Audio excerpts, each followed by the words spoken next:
പെരുമ്പാവൂരിലെ LDF സ്ഥാനാർത്ഥി ബേസിൽ Paul തെരഞ്ഞെടുപ്പ് പ്രചാരണ പ്രവർത്തനങ്ങളുമായി മുന്നോട്ട് പോവുകയാണ്. എത്രത്തോളം ഉണ്ട് സാധ്യതകൾ? കഴിഞ്ഞ തവണ കൈവിട്ടുപോയ സീറ്റാണ് കേരള കോൺഗ്രസ് എമ്മിനെ സംബന്ധിച്ചിടത്തോളം പെരുമ്പാവൂർ.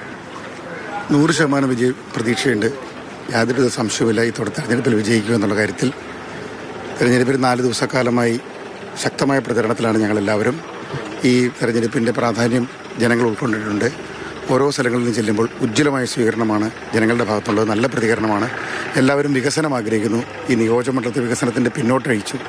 ആ പിന്നോട്ട് നയിച്ച് ഈ നിയോജകമണ്ഡലത്തിലെ ഏറ്റവും നല്ല രീതിയിൽ മുന്നോട്ട് നയിക്കണം. അതിനുവേണ്ടി പ്രാർത്ഥിക്കണം. എല്ലാവരും അഭ്യർത്ഥിക്കുന്നുണ്ട്. കോൺഗ്രസ് തലത്തിലെ പ്രശ്നങ്ങളെന്ന് പറയുമ്പോൾ അവിടുത്തെ ചക്രത്തി പോരാട്ടം എന്നുള്ളത് എന്നും പറയാൻ പറ്റാത്ത അവസ്ഥയാണ്.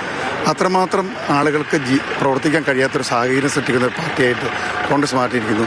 കോൺഗ്രസിൻ്റെ നേതൃത്വം പോലും അത്തരത്തിലൊരു നേതൃത്വമാണ് ഇപ്പോൾ ഉള്ളത്. CPM എന്ന പാർട്ടി അതിൻ്റെ എല്ലാ ഊർജ്ജവും ഉപയോഗിച്ചുകൊണ്ട് ഇപ്പോൾ തെരഞ്ഞെടുപ്പ് പ്രവർത്തനത്തിലുണ്ട്. 100% വിജയിക്കുന്നതിന് വേണ്ടിയിട്ട് അവരെല്ലാവരും ഏറ്റവും ശക്തമായ പ്രവർത്തനത്തിലുണ്ട്. മറ്റൊന്ന്, പെരുമ്പാവൂരിൽ ഇപ്പോൾ ഒന്ന് UDF സ്ഥാനാർത്ഥി മനോജ് മൂത്തേടനുണ്ട്. മറ്റ് രണ്ട് 2020 ആണെങ്കിലും ഇപ്പോൾ തങ്ങളാണെങ്കിൽ മുൻ കോൺഗ്രസ് പ്രാദേശിക നേതാക്കളും കോൺഗ്രസ് നേതാക്കളൊക്കെ തന്നെയാണ്. എങ്ങനെയാണ് ആ ഒരു ഇതിനെ കാണുന്നത്?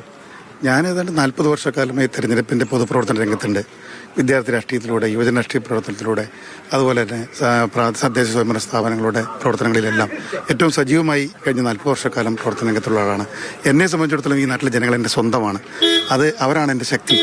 ബേസിൽ പോൾ വിജയപ്രതീക്ഷയുമായി മുന്നോട്ട് പോവുകയാണ്. ഓരോ വോട്ടർമാരെയും കണ്ട് വോട്ടഭ്യർത്ഥിക്കുന്ന തിരക്കിലാണ് അദ്ദേഹം. ക്യാമറമാൻ നിഖിൽ ജോസഫിനൊപ്പം S. രാഗിൻ, മാതൃഭൂമി ന്യൂസ്, കൊച്ചി.